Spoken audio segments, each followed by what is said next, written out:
I like the color the way it is now. Yeah, it's The cool black because sharp. it's in different lighting that it's completely different. Like at nighttime under like, like say fluorescent lights in big parking lots and stuff, it looks like a slate, like a light slate blue, Yeah. And then in the summer, in the sunlight, it looks pretty bright gray blue as well. And then in like lower lights, it looks super, super dark blue. You noticing a big So, difference in car between the 2SS and the 1LE? there's the 2SS, the 2SS 1LE, and then there's the ZL1 and the ZL1 1LE. Okay. So the SS is the same power as the SS1LE. They're both 455 to the crank. And the difference between the two is more the suspension setup and the brakes. So you get 6-piston with the 1LE package on the SS. Okay. And then you also get like different type of suspension kind of dialed in. Same suspension setup with the mag ride, but some of the track stuff that you can do is pretty cool. There's a lot of different performance menus, but then the SS and the SS1LE are completely then different than the ZL1 in motor, where it's supercharged. So that's 650. So 650, Making a difference there for sure. Yeah, torque. So, and then again, it's the same type of suspension, but it's really interesting because the weight displacement from the ZL1 to the SS is completely different because there's about 200 extra pounds over the front axle. Okay. So it does a lot of, not a lot, I would say, but maybe like it does a few things that'll kind of change your driving habits.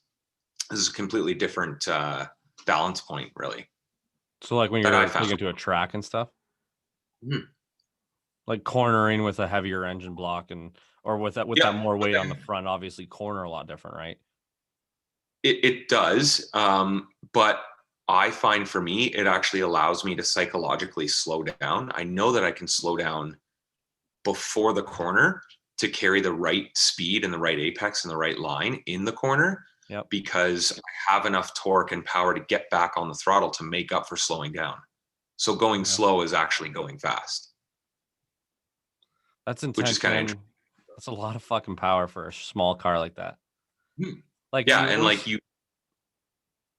when you put it in track mode, right, it gives you even more advanced like diagnostic stuff. So you can really, get into different suspension setups. So there's not only is there sport versus track, but then once you get into track, there's also different levels of grip, I guess you could say. So it just sets the car up differently for how much you're allowed to like slide out, and before the ABS and other things kind of kick in to slow you down in different zones. But you can turn it completely off, and then you're just kind of freewheeling it, just having fun. Yeah, I don't know if I'd do that. It'd be hard not to do it at least once, just to see what happens, see how the car reacts, and see how that stuff goes. But the biggest argument I always heard with like the Camaro, they would always compare it to like against the Hellcat, like being 750 horse. But the biggest difference, the Camaro's got to weigh significantly less than the Hellcat, is it not?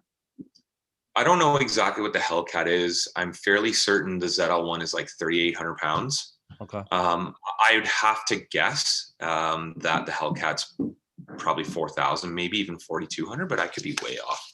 People in the comments are gonna be like, "This guy knows nothing." Well, you're not supposed to know anything about not your car. But well, yeah, right. As you know, you spend years learning your product and your brand to best educate yourself and the customer, right? To help them make the best choice for them. Exactly. You trying to sell people 1LEs now? No, they sell themselves. Yeah. You guys get a lot of rights to Camaros? We don't get a lot of allocation, but I think that our dealership in particular, can I say John Bear? Yeah. I think our dealership in particular at John Bear, we do really well with Camaros because of A few of us there are really into kind of sports cars and stuff like that, like Steph Bauer. You remember Steph? Yeah. She's really into the technical side of things. Like she really likes researching that. You know, we talk about truck suspensions and Z71, X31, different packages that you can get now. And then, you know, she talks about a lot of the Stingray stuff that she's actually sold quite a few Corvettes. And probably a handful of Camaros as well. But we do well because we have, I think, people that like to educate themselves on the performance side of things. Obviously, they do that at Ford as well with the Mustang. But it's just fun. I think we've kind of gone from, you know, selling maybe 2 a year to probably about 7 or 8 now, which is good for a farm dealership, as they For say, sure. right? Like it's a truck. Well, when I worked there, I always looked at it as a truck dealership. I don't know if that's that's what you guys try and classify yourself as or what it is, but definitely knowing the product is going to help. When a guy comes in to buy a Camaro like that, like you would expect that he's going to know more about the car than you because it's going to be his baby. He's going to put a lot of money into it, but he's also wanting to speak to someone competent enough to make sure he's going to get what Right. he's going to order or what he's going to buy and make sure it has what he wants on it. Yeah, I mean, you like I did. You can do a lot of research on YouTube and watch a lot of other people's opinions, but those people are they're to be taken with a grain of salt. Yes, they're car owners and they like their car and how it performs, but you don't know what their background is or why they chose that car. Whereas if you go to a dealership, hopefully you should be able to run into someone that is able to kind of not only get you excited about your purchase, but like you said, be educated enough to tell you what you should consider buying. Right. I think that's a big thing, not only for salespeople to be good at, but just in general. Like just because someone comes in and says they want a Denali truck, or just because someone says they want a high country, or they want an elevation, or they want, you know, back to cars where they say they want a 2SS versus a 1SS, or a 1LE versus a ZL1 or a ZL1 1LE, where you can really help that person potentially save money is kind of going through the motions of asking them the proper questions, which are, you know, some of the things like, what are you going to use it for? Do you go to the track? You know, is this a Sunday driver with the family? Although you can't really put kids in the back of a Camaro. You can, but it's difficult, I would know. Yeah. You know, once you kind of get into those types of things, you can really help someone put them in, make sure that they're on the right path, or as least as far as you can offer that advice, right? Because I think that's important as a salesperson. If that was the question, is, you know, help lead them to the right purchase, but you don't have to sell them. Let them pick what they want to pick. Just help them get there, you know? Yeah, and the way I've looked at it, in John Bear was the second place I started selling. It was still fairly new in my career as a salesperson.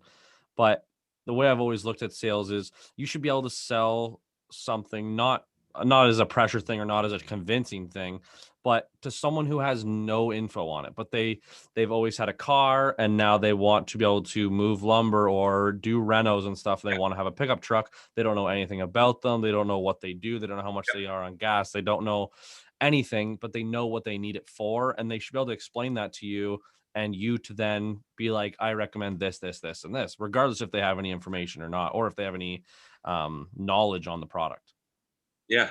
I remember quite a few times when you and I were on the floor together, we would help people. You know, someone would come in and say, just for example, they want an LTZ with leather and it's got to be this and it's got to be that, you know, and you say, oh, that's great. Let's go look at a couple things, sit down and make sure they're the right options for you. And then the first couple questions that you're asking, you know, do you need a sunroof?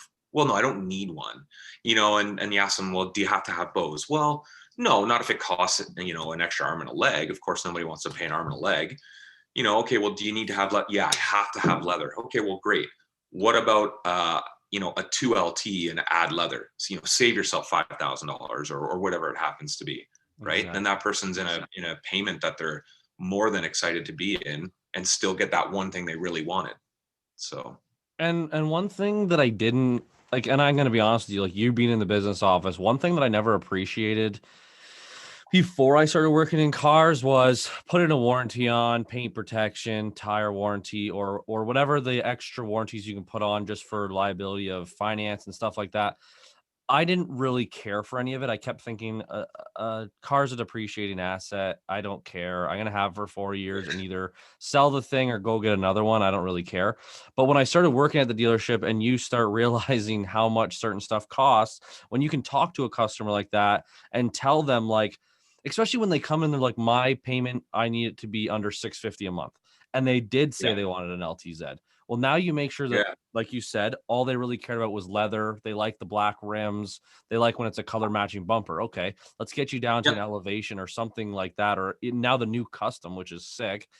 Put Oh leather yeah. aside, and then now you have a $600 payment. I'm just making up numbers. I don't know how much the new trucks are worth a month, but now you're at 600, and now you've just given yourself $50 worth of playroom to add that extra warranty, and you're free to talk about like why you would put a warranty on stuff and explain it to people, because people go into dealerships, and I've seen it the year I was there and the year that I was at Strickland's. I saw it over and over again, is that people have their guard up before they even have any idea what you're about to talk to them about. Like, that's got to be Oh the yeah. hardest thing with your position. Yeah. I mean, I guess to start, like, you being a salesperson, you can attest to the fact that there's sometimes where you're dealing with someone for like 2 weeks, and you talk to that person for 10 to 15, 20 minutes a day, Yep. picking the right color and getting the right options and all that kind of stuff, right? You kind of have that time, although 2 weeks is probably pretty short. I think the average turnaround time might be like 36 hours in terms of when a customer visits a dealership and makes a purchase decision. Yep. So when you talk to them that much, you can really get to know them. And then they go into the business office kind of not really thinking like, that it's over, Yeah. by the time that they get there, it's really kind of just starting at that point, in my opinion. What I like to kind of say, or at least hope that when people leave my office, that they feel comfortable. That's the big thing, comfortable, Yeah. I don't think there's a single purchaser, in Canada that needs every single product. It's just not possible, so there's a lot of dealerships out there, I think, that do that. They just try to grasp at whatever they can kind of try to sell to the person. Yep. And I think, as well as I do, like, my mentality was not to sell, was just to educate, whether it's on the truck purchase alone or the car purchase or the warranty options. That's the key phrase. It's just options. You can choose to have no options. That's totally fine. That's the customer's prerogative. But there's certain things and times that you would want and need certain things, like, I have a few cases that I'm working on right now with past customers that chose not to buy a warranty. Totally fine. I think for the one person in particular, it's a company rather. They have a diesel truck and they use that for work, and they put a lot of miles on it. They're at like about 70,000 on a 2019, I think it is, diesel, and they're running into some DEF issues. So, certain aspects of the warranty will cover that, and certain won't. You talk about someone's radio, if they're using that all the time for Waze or navigation, and they use that for a business. If they use that for a business, then that radio stops working. They don't have Waze, they don't have, their GPS, and they can use their phone, of course, but you're really not supposed to be using your phone, right? It's the convenience. So, when you don't have that and you really need to stay within that budget and make that vehicle work for you, whether it's a company or a personal, that's something that you might want to replace. But at the end of the day, like I said, it's all optional. You can choose to have no options at all. You can choose to take all the options under the sun, although I probably, like I said, there's probably not one person that needs every single product, but it's age dependent, it's age dependent. And, it's how many kilometers are you going to put on the vehicle and how long are you going to own that vehicle for? And when you kind of get those questions out of the way, you can kind of just design a package you think might make sense for someone, and then leave it up to them if they think that if it's valuable to them or not. And especially with going into today's day and age, everything is about financing something. No one, like, you finance a cell phone now. Like, it's $1,000 cell phone and it's like $40 a month for 2 years. Everyone's just worried about that payment, the bottom line. And like with Gap and stuff, like how many people are coming into dealerships now that had a car and they financed it for 7 years, and 3 years in they're like, I'm ready for the next newest thing. They're carrying Yeah. negative equity, and you got to be able to know the ways to help them if something bad was to happen. Yeah. At the end of the day, there's a lot of different ways to purchase a vehicle, and people hopefully in the dealership are just trying to help you get there and help you just make the next best decision each time you come in. We have customers that lease, right? Leasing is a very low financial exposure for people. Like, 100%. so in my case, personally, my wife and I, when I first started there in 2016, we had a car that was maybe about 6 years old, and it had a lot of mileage on it because we were traveling salespeople at the time. We both shared a car, for the most part, because it was the newer car.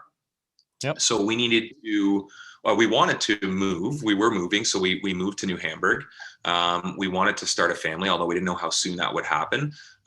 We got a dog, so we thought, you know what, we should probably, if we're going to make a new purchase, maybe get an SUV or a van. I'm not really a van guy, so we went with the SUV route. I don't blame you with going with the SUV. Yeah, right. And We just wanted it to be a nice vehicle. Honestly, we got a V6 Chevy Traverse. Okay, it was old body style, which I think 2016 ended. 2017 ended that, so 2016 was the last year. That's what we bought. Rushed the decision. I had no idea what I was doing. No one really helped me. I already worked there, so they just assumed I already knew what I was doing. yeah. We bought that vehicle, and it was atrocious on fuel. Nice vehicle, solid vehicle. Never had any issues with it. Although I think maybe the heated seat stopped working once, but traded that vehicle in right away for a truck. Yeah. I was in the business for maybe like a year and a half at this point. So I kind of knew what I was doing for the most part. Hide all my negative equity into our new truck. We're going to get $10,000 off, 0% or 1%, whatever it was at the time. GM usually has really low rates. For sure. So we get into this truck, the payments go up maybe like $25, and we're like, that's fine. We'll ride this out for 7 years. We'll finally pay it off. As soon as we're done paying it off, we'll get into something different. Hopefully we'll lower our payments at that time, right? Now our payments are up at like $375 or something like that, rolled negative equity. Then Monica drives that vehicle for 2 years. I then got a demo. At that point, she says, well, maybe we should get rid of the truck. We had 65,000 kilometers on it, and I really like the Blazer. How much is that going to cost me? Monica really likes to do new things all the time. So we set that up for her. And what I decided, using all my, information and things that I'd learned along the way from, different various managers and salespeople, was take that 7-year contract and that negative equity and put it into a lease. At the time for us, that made the most sense. Why do we put it into a lease? Because all that negative equity, there's no advantage of carrying or moving negative equity to a lease. It's the same amount of money, offset by discounts, but it's only a short term. So it's a 4-year or a 3-year or a 2-year term. Once you do that, once you do your time and you make your payments, you're back to square one. If you go all the way to the end of whatever that lease decision you made was, you go all the way back to that, you finish it, you drop the keys off, now you're clean, no negative equity. Yep. Then you can kind of walk into different vehicles. That's why a lot of people are kind of switching over to leasing right now. I believe the report was that we're one of the top tier for lease penetration the last 2 months, maybe. Yeah. But I think that's kind of a coincidence. People are just really taking those short-term, financial obligations because we don't know what's going to happen in the future. Yeah, especially with the world right now. Yeah, right. Just trying to make yourself an educated decision at what's going to work best for you, right? So that's a really kind of good way to do that. But like you said, a lot of people carry negative equity. Had we gotten into an accident, and wrote that vehicle off, we would have been looking for another vehicle with the same payment and still having negative equity. Yeah. If the insurance company writes us $25,000 for that truck, as a replacement value, then you're left with, you carry negative equity of probably 8,000. So you're probably at still $40,000 owing. That's quite a bit of money to have to try to carry over or figure out a way to extinguish, right? Yeah. Yeah. I don't think I'd ever not lease going forward. Like with Kristen's car, Kristen has an 18 Cruise, 6 months in, gets rear-ended. It's like, $12,000 damage, and then another 6 months later, rear-ended again, $9,000 damage. I was driving in one of the scenarios, so I would have just said she's a bad driver, but it's a Glad you said. 50-50 split now. But it's a $22,000 car with $23,000 worth of car proofs on it. And it's a lease though. Yeah. So like next year when it's over, it's not our problem anymore. It's not ours to deal with. Yep. We don't have to worry about it. And she carried from her last car. So like Yep. it makes the most sense, and I explained that to her, and I had that old man mentality, like, and I the countless amount of people that John Bear specifically, like, and when I was there, the amount that we leased, like, especially changing, like, you're right when you call it a farm dealer. There's a lot of farmers that come in there that Yeah. are so against it when they walk through that door because leasing Oh yeah. used to suck, or it used to have its clauses that kind of could have screwed you at the end, and now it's come so far, and you're so much less exposure leasing a car, and you can buy it at the end if you wanted to, regardless. That's right. Yeah. And we actually have that right now. So just to kind of back up for a second there, you're talking about people just kind of not really understanding, or versus people kind of like having a bad taste in their mouth about leasing. A lot of people will say that, 2008, 9, 10, when GM kind of got into a little bit of trouble there, it was caused by leasing. People will say that, right? So kind of doesn't put a good taste in people's mouth. So it's interesting when you have people come in, like the different types of ways that they like to finance their vehicles, or pay for their vehicles just in general, right?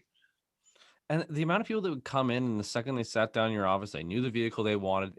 It was time to start talking. Like, obviously, you quote it both ways every time on that sheet. It shows you your leasing, shows you your financing, just to give them obviously more than one option.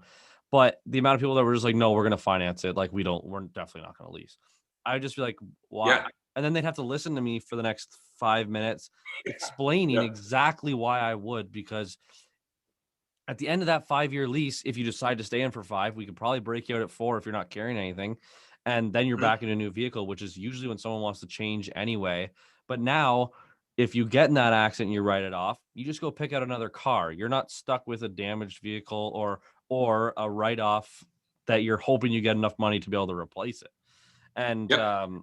the biggest thing I was trying to explain is when people would decide to finally lease a car, they'd sit there for 5 minutes and be like, all right, like, I don't really want to lease. I don't want to lease. Don't want to lease. And then by the end of it, you're like, okay, you can lease for 5 years. And at the end of that time, because the biggest thing that would throw them off was I don't own anything at the end.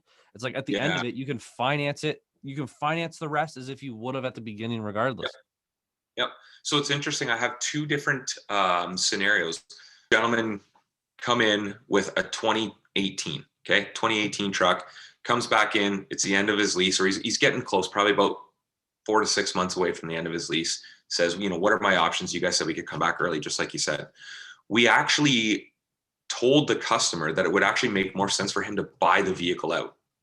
So for him to buy the vehicle out for what he wanted, obviously this took a little while of finding out exactly what he needed out of a truck. Prices had changed, things of that nature, what we could actually get, which is a totally different conversation with inventory right now. But Yeah. it actually made more financial sense for him to take a low interest loan as a used car, buy his own vehicle out, and it still ended up costing him cheaper than if he just would have financed it right from the get-go. That's Really, really exactly what I interesting on mean. things. Yeah. Like, there's so many options that people don't understand that you can take at the end Mhm. of a lease. Like, it's not just Yeah. here's the keys. I guess that I just don't have the car I just paid for the past 4 years. And the average amount of people that get done with a car after 4 years and they still want it is low. Especially with how much Yeah. technology is advancing. You see the car come out, it was like, oh my God, I gotta have heated seats, I gotta have a sunroof. Then air conditioning Yeah. seats came out. Then a heated steering wheel came out. Then these Yeah. huge screens started getting bigger and bigger and more advanced and Yeah. easier to use, and now trucks are advancing so much more, and I want a new vehicle every 4 years. I'm sure everyone Yeah. does. They just don't realize that you're going to be paying for a vehicle regardless, and the actual amount you put into a older vehicle, like over 7 years, on maintenance and stuff like that. Obviously, I know it's not going to equal your exact payments. I get that, but to stay in Yeah. something that's always covered in warranty, never, like, you're not really screwed or out of luck if something bad Totally. happens to it. And Yeah. Yeah. And I mean, guys our age, like, are you like, what's your age? 25. Yeah, you're 25. So guys our age, so we'll focus on your age because it's an easy round number. Like you're gonna hopefully be driving until you're 75, right? We have lots of customers. I had a lady come in 2 months ago, maybe a month or two ago. She was 96 and she bought a vehicle. Awesome. It's All amazing. right. You know, yeah, still felt comfortable, went out on the test drive. Salesperson went out with them on the test drive. It's interesting, right? Like you kind of think Yeah. like, oh, let's make sure that this goes well. And it's kind of funny. We have a saying in the industry, like no left turns, only turn Yeah. right, an accident. But no, it's funny. She came back, loved the car, and she ended up buying the car. So, you know, guys that are our age, like you're probably gonna have 10 more vehicles, in your lifetime, maybe more than that, Yeah. right? So they may be new, they may be used, they might be old, maybe an old Camaro or a brand new truck. You never know, right? So the fact that, like you said earlier, we're always going to be within a payment, right? For the most part of our driving career in our lifetime, right? Um, as long as you can keep your payments within that budget, it's going to happen. You're just going to keep driving these vehicles. And it's interesting because you take these 7-year loans, even at 0%, right? And let's use the number you used before of $600 a month or $300 bi-weekly, whatever it happens to be. You drive that vehicle off the lot first day and you're so excited, right? Great family vehicle or whatever it happens to be, whatever your application is.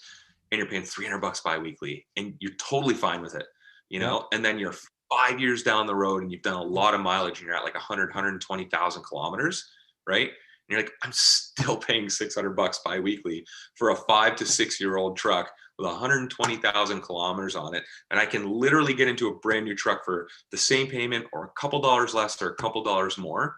Like that's the thing, right? You just get into that cycle. And as long as you're doing it the right way and understanding where the numbers are, if you can get a really good low rate and you can get a little bit of protection, you can go that 5 to 6 years. You can push that envelope just a bit, making sure that you're still covered under warranty and you're good to go, right? Kind of Especially when you maximize talk, yeah, and especially when you talk about people that are 25 to 35 or 40, and then people that are 55 to 60. Those are the ages where you're having kids, kids are going to school, then kids are moving out. And I would rather be in a 4-year lease and have a SUV when I have my yeah, kids, and then know within the next 4 years they're gonna be going off to college or moving out. And then being like, that's when we'll go up to a truck, or that's when we'll get the sports car, or that's when we'll, like, instead of being in it for 7 years with an SUV I don't want after having kids. And me and my wife were supposed to drive around in a 6-seater SUV or a 4-seat or a 5-seater, whatever, like not happening. yeah, Like the Blazer's nice. Luckily they've made a clean looking SUV that I really wouldn't mind driving around even alone, but still it'd be nice to have that option if I wanted to move up to a truck or get a nice car. And I yeah. think leasing really gives you that option. Yeah. It's a good point to kind of circle back to, right? Is what we said about being, a proper, quote unquote salesperson, right? Is Yeah. just making that connection with the person, hopefully leaving a lasting impression. You want to turn a customer into a legacy customer where they say, listen, we really appreciate what you did here. Full transparency. We obviously understand dealerships make some money. We're hoping that we get a good deal. And if they feel like they got a really good deal, they're going to come back to you because they just trust you. And each time they're going to come back and bring their family members and just say, listen, like, can you please just give them the same opportunities you gave us? Like, make sure you ask them all the questions to help them, ask them all the right questions, make sure they get the right vehicle for them. And people will come back to you, and it's a mutual relationship. There's a lot of customers that will come in, especially small town, and you try your best, or I try my best to give them my business. If I'm looking to build a fence, or if I'm looking to do this or that at my house, or 100%. with my car, and the different ways that I do things in sports, and you want to support those types of people, right?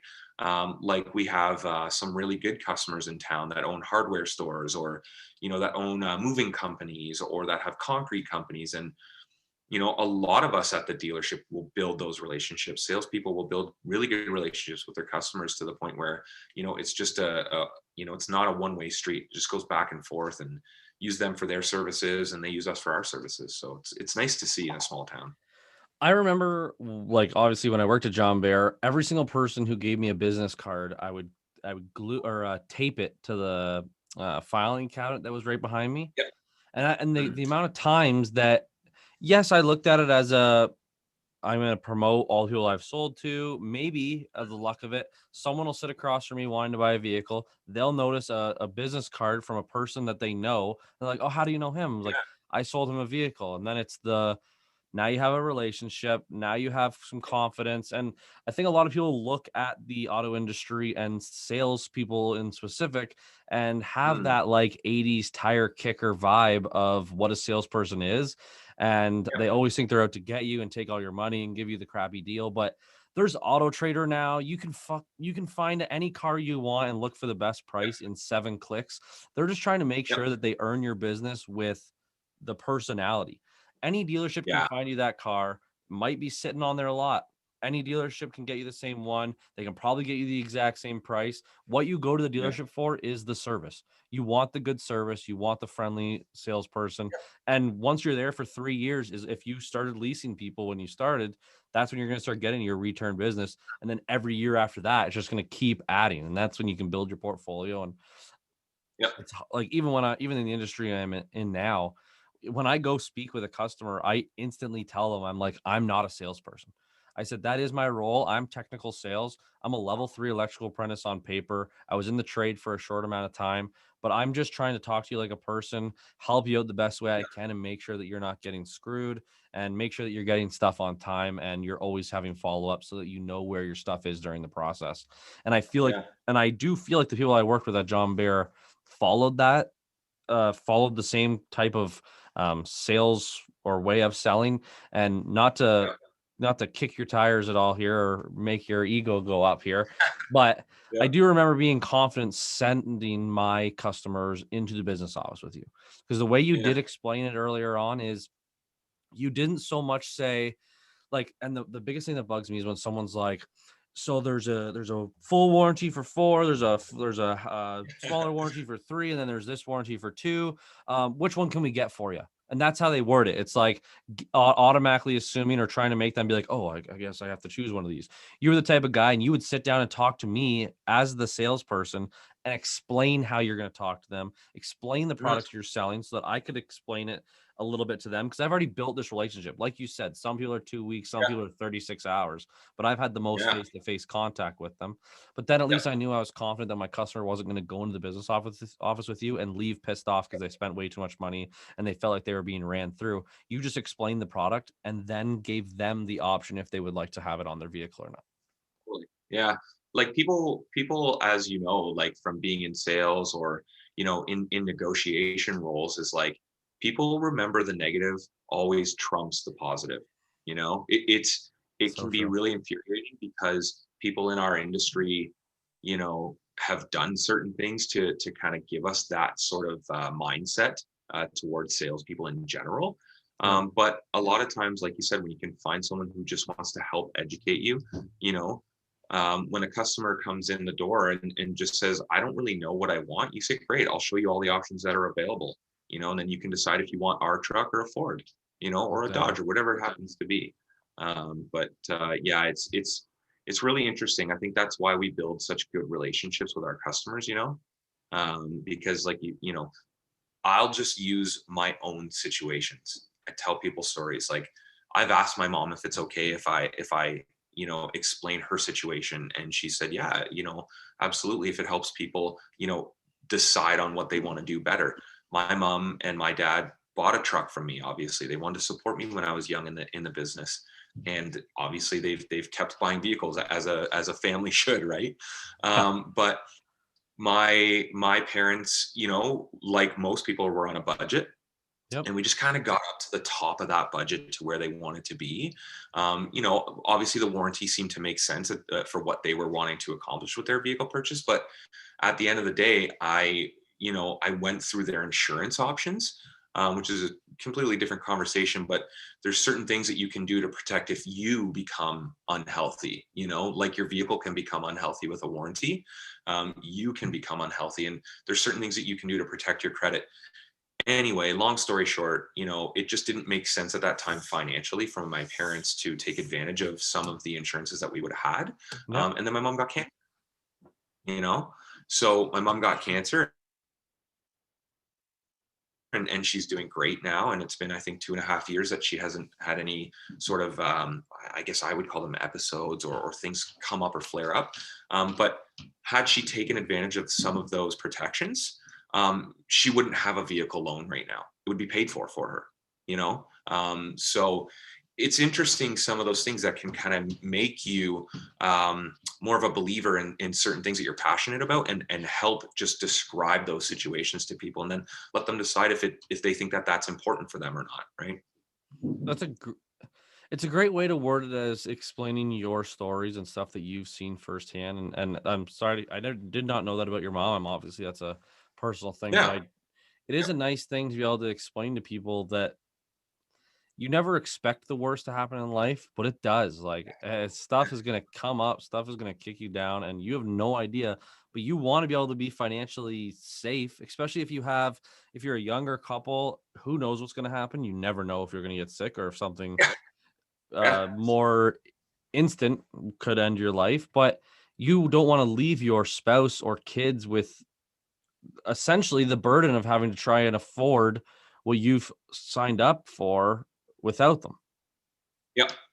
Yeah, totally. Right. And that's the thing about, estates and things that can kind of happen is, you're tied to that decision that you make, whether it's a good decision or a bad decision. And that can kind of leave a different kind of taste in your mouth, right? About certain things that you did and certain things that you don't, right?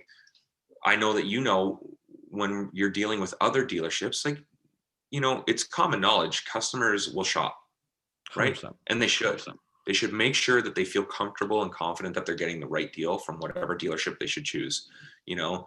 Some customers of ours, and mine in particular, will tell me, you were a couple bucks more, or maybe it was only a few cents more on the payment side of things than the other dealership, but we just felt like you helped us pick the right one.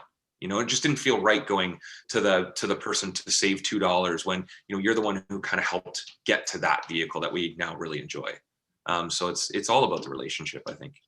And I don't know if I was only there for a year. I was obviously not in the industry as long as you were, but I definitely saw that.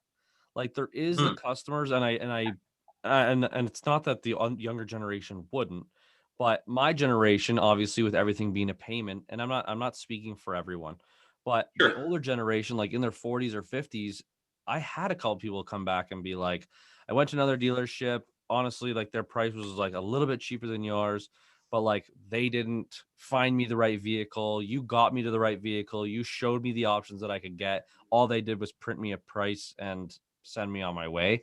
So I do know exactly what you mean. Building that relationship can earn you a sale regardless of your price, unless it's obviously crazy, and then they might come back to you and be pissed off. But I never had that problem with John Bear with them pricing stuff.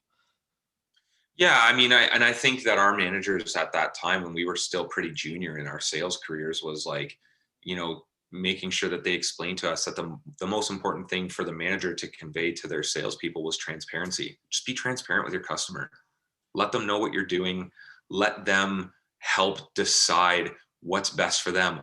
Obviously, it's their decision, right? Mhm. But don't try to just take control of the situation.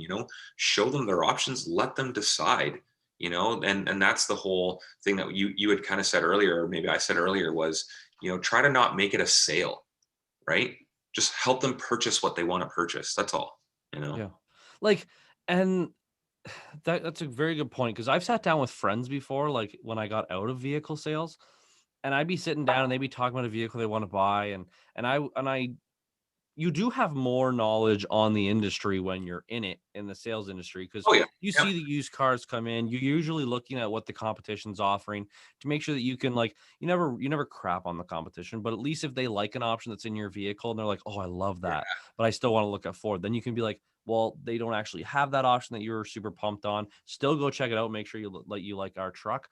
But regardless, I'd have a easier time just sitting in front of them. I could have sold them a vehicle while sitting down having a beer, just with the chit chat. Like, I would do this because, like, this car sucks, or I wouldn't buy that brand. It's just a disposable vehicle, or it's all Yeah. personal preference, obviously, and it's a lot different to be able to act like that when you're talking to a friend and you're not in a dealership setting. But Just as a change of topic a little bit, it's still about the dealership. Yeah. Like, how are you guys dealing with the COVID thing? Like, people have said to me before, like, they passed the dealership, inventory can't be easy to get, especially when US dealerships are probably getting filled first.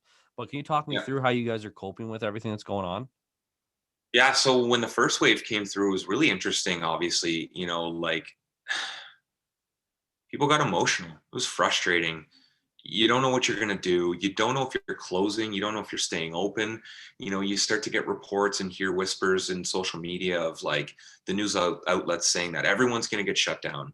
And then, they would change it and just say, only some people are going to get shut down. And then, people started having conversations about who thought they were more important, as a culture, like should Mhm. mental health supporters like gyms. We have customers from the dealership. You and I know close friends that own a gym, and very difficult time for that business in particular as well, right? Because it should be open, in my opinion, for mental health. But the other side of me thinks that it's got to be tough. Like as a hockey coach or a leader of a sport or any sort of leader of a company, you're making a decision for a lot of different people, right? For And sure. let's say that you're a coach of a baseball or a hockey team, it's so much easier for one person to make that decision for everyone. If everyone has a say, then nothing will ever get accomplished. Sure. So it was a really interesting, difficult time to work and just to be alive in general. I think what happened was, we took the first month with kind of shortened hours. Yep. So there would be shortened hours and shortened staff, and we'd have kind of an intermingled kind of schedule where you'd be on one day and off one day and that sort of thing, which the industry kind of in itself is like that, but it was um, a lot more of it, I guess you could say. Mhm. Then I think what happened was in April, and maybe even a bit of May, it was just kind of the management team. So our general manager was there, our controller was there, our accountant wasn't even really there. She had kind of Working from just come home. in week and just kind of help towards the weekend and then month end. And then it was just myself and the two sales managers. And we just kind of did the business the best we could. We kind of took turns with the salespeople and kind of like who would get that sale, which is a totally different, conversation in itself with how stressful and emotional it was for trying to keep our salespeople motivated and tell them what was happening when we had no idea, And just wanting had to no keep idea them what. in the industry to begin with, like. Yeah, I mean, you can go and do lots of different things with your time, especially as a good negotiator or conversationist or someone who's really good with people. When you get that, and you kind of want to help hang on to that person as an asset to the company. So then things started to change. We went through last summer pretty good, and things started to come back around, and people started coming back to the dealership and started feeling good about it. And then the second wave hit, and we got a little bit more restrictions. But I think after the second wave, we kind of leveled out a bit, and it was pretty decent. Um, there's the whole our inventory side of things was completely different at that point then too, right? We had quite a bit of inventory at the start. People weren't buying as much, so we kind of had some inventory left over, and then all of a sudden it was just gone. You know, Hard to get vehicles, and then you start to realize like what. You start thinking to yourself, why are we not getting any inventory? Is the U.S. getting it first, or is it a competitive dealership, competing dealership getting all the inventory? And it was just that people just weren't working, producing vehicles. You Yeah. know, that was kind of a struggle on the inside of the industry itself. But then you had people that really kind of helped the situation. Our customers came back. Really helped us get that going. Really, really tried to make it as easy as possible. And nobody was perfect. There were things that happened, and there were people that came through the door that maybe didn't follow the rules, which you're going to have that in any industry. And people even at the dealership, it was kind of tough. I think it was, it was a bit of a struggle to kind of adapt to that, contactless sale, right? You kind of have to So change your true. skill set too. You're getting customers come in. Sorry, I want to say come in. You're getting leads come in over the internet or over the phone, and you're just trusting the person on the other side of the line at the dealership is just going to help you do the right thing and get the right vehicle for the right price and not get taken advantage of, and like, I try to think about that every time I do a sale, whether it's a car sale or a back end product or a product that's going to help them, keep the longevity of the vehicle. You should try to put yourself in that person's shoes, and it's really difficult just completely trusting someone you maybe never have met to help you buy a vehicle the right way for the right price. So really, That's really crazy. that sucks. Like this whole thing sucks. It's hard to talk about in the sense that it's been going on for a year now. Like it's Yeah, it's tiring. Like it sucks, man. Like people are not working, their small businesses closing all over the place. People are not getting paid. People are not being able to provide for their family, and trust me, I'm all in on the support local, keep them open, yep, let's get local businesses rolling again. And I do agree that's a huge part of the economy and getting it back rolling and getting all these small businesses rolling again. But there's so many different industries that you don't notice are taking such a hit, and it's yeah, hard to not feel like an ass if you bring it up, because it is. I'm not saying that the salespeople at John Bear are less important than the small business owners that are losing their stuff, sure. because a person Mhm. at John Bear working as a salesperson, not getting paid, not being able to be at work, not being able to do that, could lose their house. Like, and it's same with the Totally. small business owner people, and it's hard. It's a shitty topic. Like Mhm. every podcast that gets brought up, every podcast I've done, it gets brought up. It's obviously hard not to. It's such a huge thing in the world to not talk about, but there's so many aspects of it. And even before, like just talking to you now and thinking about it before, you don't even think about the fact that you guys shut down. Like it was only you and Chris, Karen, that only you guys sitting at the dealership being able to make stuff move. And it's you Mhm. guys actually put the deals in people's names. Yeah. So we didn't at first. Being honest, it was just really really difficult. And For sure. in that time, it's really hard to get into that subject directly. But as a dealership, there's money to be made. Let's be Yep. honest. Um, Otherwise we wouldn't be a dealership, right? Yep.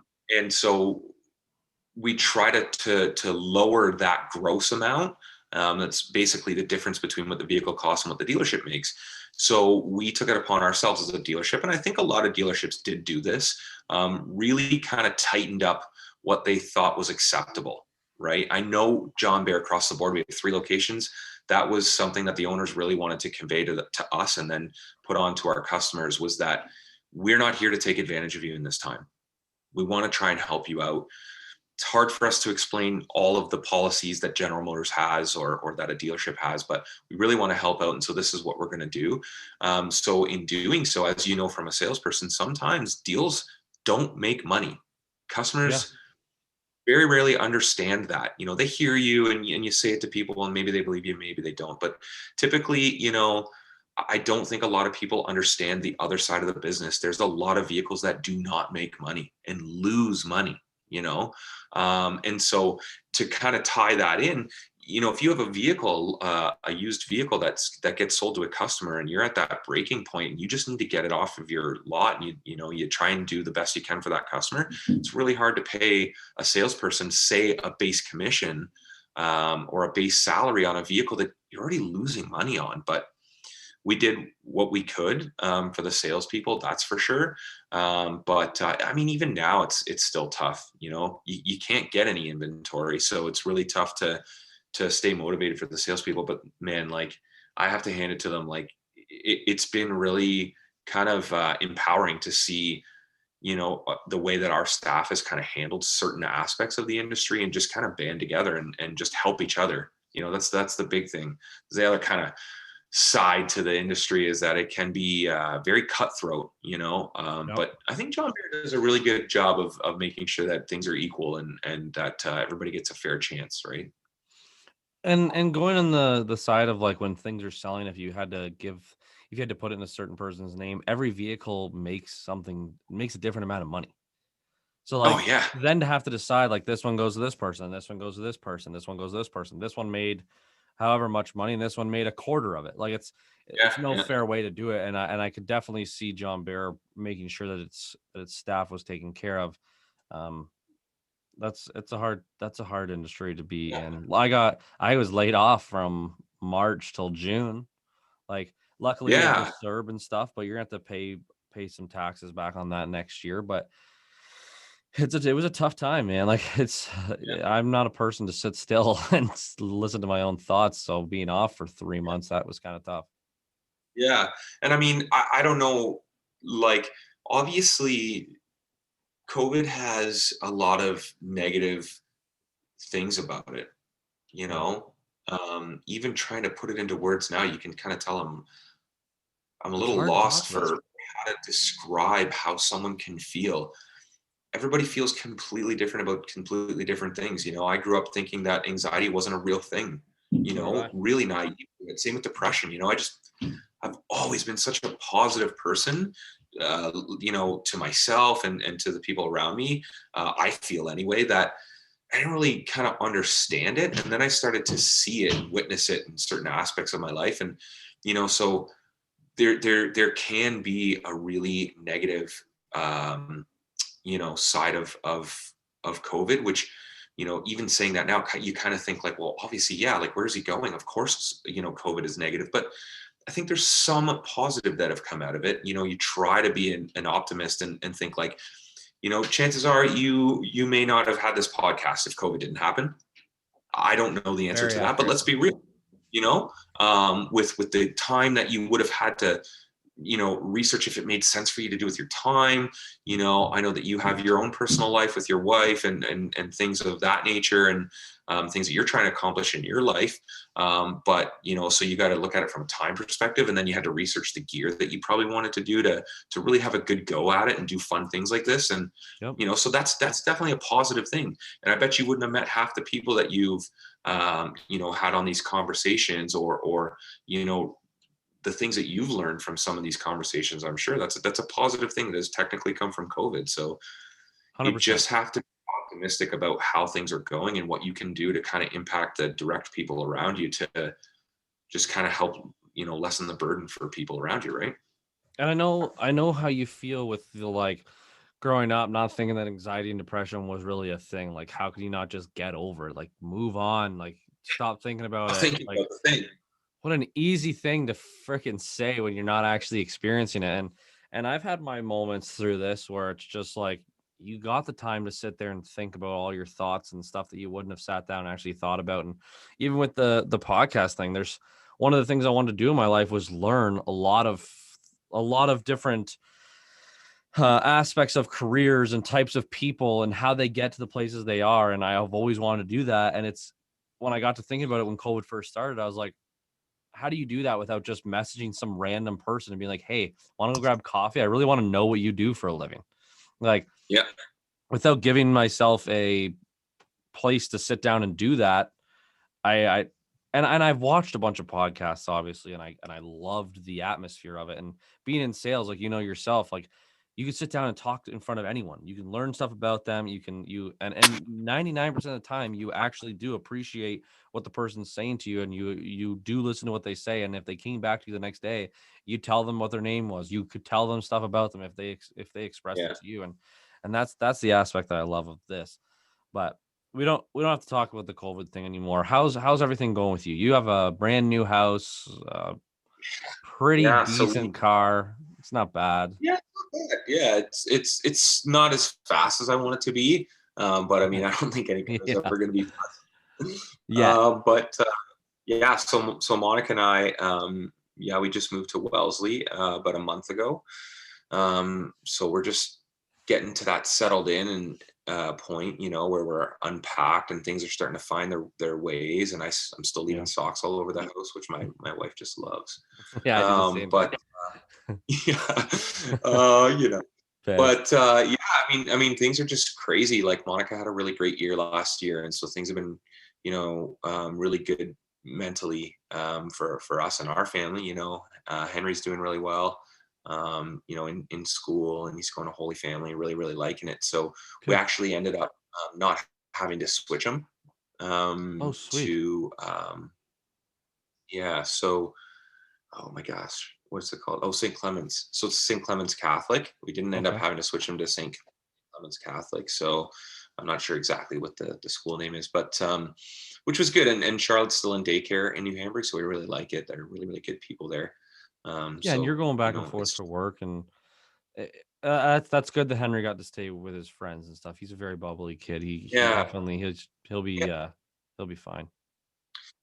yeah, and I mean we're still kind of ingrained in New Hamburg with him and his sports and that sort of thing. So that'll be interesting to see where that goes this year. Whether we go to, you know, go away from Twin Center, go to Wellesley, go to Waterloo, because technically we're close enough to go to the Waterloo programs now, which, you know, Wellesley and New Hamburg have some great fundamental hockey programs, but you know, I think it's no secret that Waterloo has just something special about their sports programs there. So, you know, I mean, Henry's only 5.5; he'll be 6 this year, but it's just a good age for him to really get into the sports that he loves. Like, he just loves hockey and baseball so much right now. So, and yeah, I mean, I started my mortgage. I'm going down the road of getting my mortgage license.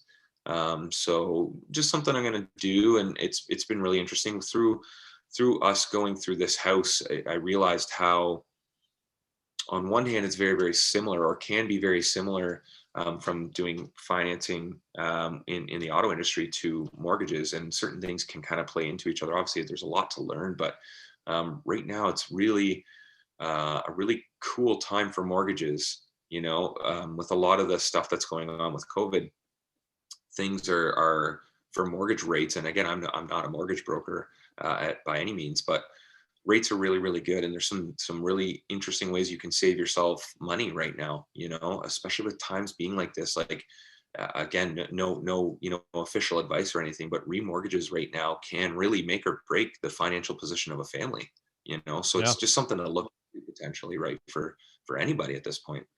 So so yeah, so I'm doing that, and that's fun. And or later on this week, meeting up with my partner that I run our car track tracking lapping company. Yep. Wouldn't necessarily say a company, but just kind of like our group. Yep. So we're going to be booking all of our events and going through things like that, and marshaling and any sort of different rules. And we went through COVID last year with it, so that was fun. It didn't honestly really impact our group as much. We're a new group to last year, so we didn't really understand or really know any better how it would kind of affect schedule. So to us, you know, getting out 4 or 5 times to the track was great. So we're going to try and expand on that. And I'll bring the but yeah, cruise. you should. You totally should. It's a lease, right? So 1 with point like four what, liter 18 turbo, spots? man. Yeah, yeah. He's got I think you turbocharged. you might actually take me on the first corner. That'd be interesting Well, to see. now those things go. Yeah, yeah. I mean, you got I think you got like aftermarket stickers and stuff too, right? So 10, um 15 horsepower sticker on the back window. I just guarantee that stuff for sure. yeah, and I think you got 2 of them, don't you? Two. Yeah, two. So that's an extra 30 horsepower, man. That puts my whole car to like 75 horsepower. That's pretty mint. It's for how light it is. I'm telling you, man, you'd be surprised. I'll gut the back seats out of it. Front seat Oh gone. yeah, Don't need it. yeah, yeah, But yeah. Take your phone out of there, your Kleenex box, you'll be fine. gone. That's right. Extra weight gone. Just need the horsepower. Yeah. That beauty.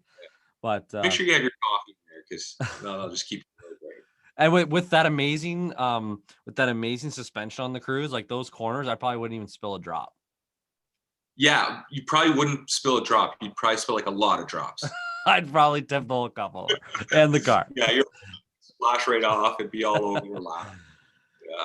Well, I think that's a good place to stop there. I appreciate you coming on here and then giving me the time to talk about that stuff. And for the people that do listen to it and hear the different aspects and get to know a little bit more of the inside knowledge of financing a vehicle and how salespeople really do think about the industry, whether or not they take it for what it is or not. I appreciate you giving me the time tonight. Yeah, of course, man. Thanks. Yeah, I really appreciate our time. It's been really fun, and I wish you all the best with your future podcast, man. It's really growing, and it's really, really cool to see what you got coming around the corner. So We'll get you in this studio here yet when I have like the Fresh Thoughts podcast, more of a less interview style, talk about yeah, what you do for work and just talk about the stuff you like to do for fun in your car and Yeah. Is my chip to drive it at my wedding still valid now that it's a nicer car? Yeah. So yeah, we're good. Yeah, We're looks good. like you're pausing. All right. Well, I appreciate it, man. We'll Yeah. chat. Yeah. Good talking to you, buddy. See you, man.